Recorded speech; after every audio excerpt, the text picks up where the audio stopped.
Tomodachi Life Living the Dream is without a doubt one of my favorite games that I've played this year, and is absolutely jam-packed full with content, even if some Twitter users who blasted through the game in 2 days want to tell you differently. But even with how much content has been added to the game, we sadly lost a lot of features in the jump from the 3DS to the Switch, and today, that's the main thing that I want to talk about.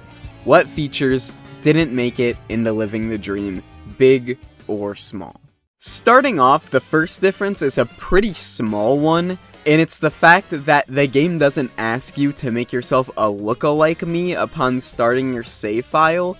Instead, it just asks you to make a me in general, because I guarantee the developers knew half of you guys were gonna make like Pomni or something anyway. This really isn't a big change at all, and that's why I felt like starting off with it, since this is just a little tiny change that I thought was neat. A feature we genuinely did lose, though, was the ability to use face paint to draw on our Mii's face while they sleep, and them not waking up while they sleep in general. You can wake them up in the middle of the night whenever you want to, and while this definitely was a neat little feature in the 3DS game, I'm not gonna act like actual face paint feature that stays on our Mii's 24/7 is somehow worse than a tiny feature that was only available on our Mii's while they were sleeping. So, even though it was a neat little feature, this is one that I get why they removed from the Switch game. And speaking of sleep, they have also removed married Mii's ability to sleep together, where they now sleep in 2 separate rooms in the same house, which honestly does kinda stink. I wanna see my Mii's cuddle, man. We also saw the removal of the game show mini game that you could play with your Mii's named Quirky Questions. This was one of my personal favorites from the original game, along with the Judgment Bay, and it really bums me out that this didn't return. And speaking of which, the Judgment Bay. This was like that old Charlie game. I don't know if anybody remembers that. Charlie, are you here? Whoa. But you basically would write things into these boxes, and the Mii's would vote on which of the choices you wrote in was the best. It's really simple, but honestly really fun to just watch for a while and make different topics to vote on. This one definitely makes a lot of sense to not bring over, as the Switch is docked half the time, and this feature uses a lot of the stylus, but it would have been cool to see this tweaked around a little bit, or maybe just use your custom treasures or items that you have and make the Mii's vote on which one they like more. I don't know. There's a lot of different things they could do to make this work on the Switch. Even if it was just actual real-life political debates between your Mii's, that still would have been cool.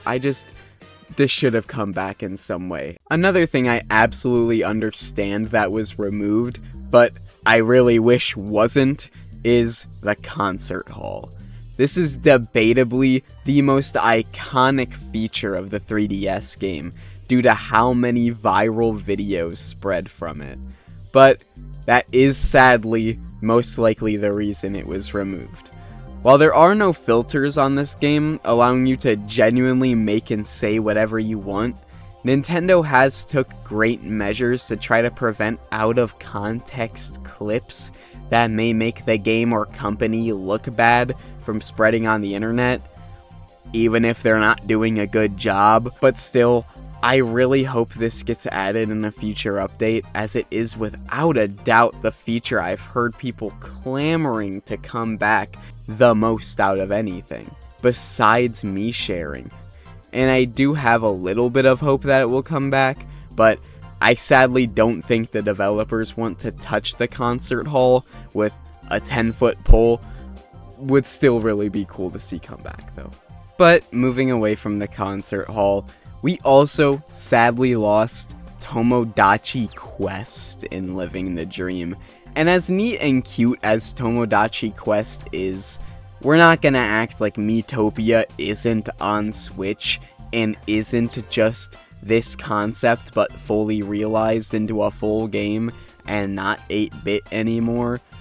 That said, it is sad that we didn't see it in any way, not even referenced from what I know, but then again, it has only been a week since release, so I could just be missing all of the deep-cut Tomodachi Quest references, so tell me in the comments, I guess, if I missed that. Tomodachi Quest just had this charm to it that normal Miitopia doesn't have, and obviously, Miitopia is the best way you could play a Mii RPG, so I'm not gonna act like we're actually losing something here, but it would have been neat to see come back as even just a little arcade machine that your Miis could play or something.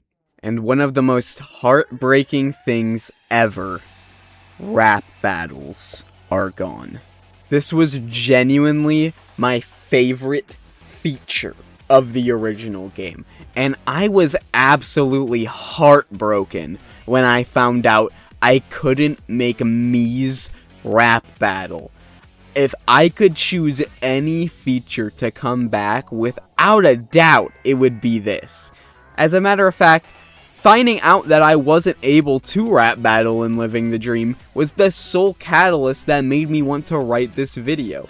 This feature was so fun. There's nothing that makes my brain happier than seeing two characters that I make on my island rap battle each other. I have no idea why, but this was my favorite feature ever. If there's one thing I could bring back, it's this. Please, Nintendo, please bring back the rap battles. I want the rap battles back. Please, I want the rap battles back. Of course, we also sadly got our island's Mii limit reduced to 70 compared to the 3DS game, where we were allowed 100 of them.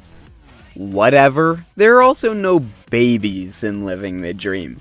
Well, there are, but we just simply watch them grow up in a quick cutscene and then boom, they're grown up. Compared to the past video game where... And yeah, this of course means we can't actually raise our Mii's babies anymore, and also means we can't, And also, there's no profanity filter in this game, which is absolutely amazing. Not because of censorship issues or anything, but because I am absolutely about to go off on you, Nintendo. Children, please click off of the video, because I have a quick bone to pick really quick. Where the fuck is Mr. Tommo, Nintendo? He's so awesome! Look at him! He's so cool! He's sold you so many different fucking items! He's had so many different designs! He single-handedly carried this island's economy on his back for 13 years! But no! You pack up to some new fancy customizable island, and you just leave Mr. Tommo on the 3DS to rot! Fuck you, Nintendo. I hope you're happy with yourself. Mr. Tommo was there for you guys during your hardest years. I bought Animal Crossing Amiibo Festival just so Mr. Tommo could keep his job. And this is how you guys do him? You should be ashamed of yourself, Nintendo. Anyways, guys, I believe that is all of the features that were cut from Tomodachi Life Living the Dream. If I missed any, which is entirely possible as this game is still very, very new, make sure to tell me down in the comments, and if there's enough, I might make a part 2 or something, going over more things that were cut. But I don't really think that there were enough cut items to make a second part, as even though we are missing these specific features, don't take that as me blindly hating the game and saying that it's bare bones with content, as I do feel that they have added so much new things to the game. It does make me forget about a lot of the things that they did miss out on from the 3DS game. Not Mr. Tommo though, fuck you. But with that, leave a like on the video if you did enjoy it, even just a little bit, and comment down below anything I missed, or any video ideas in general that you have that you'd like to see me do. And with that, I'll see you all next time. Goodbye.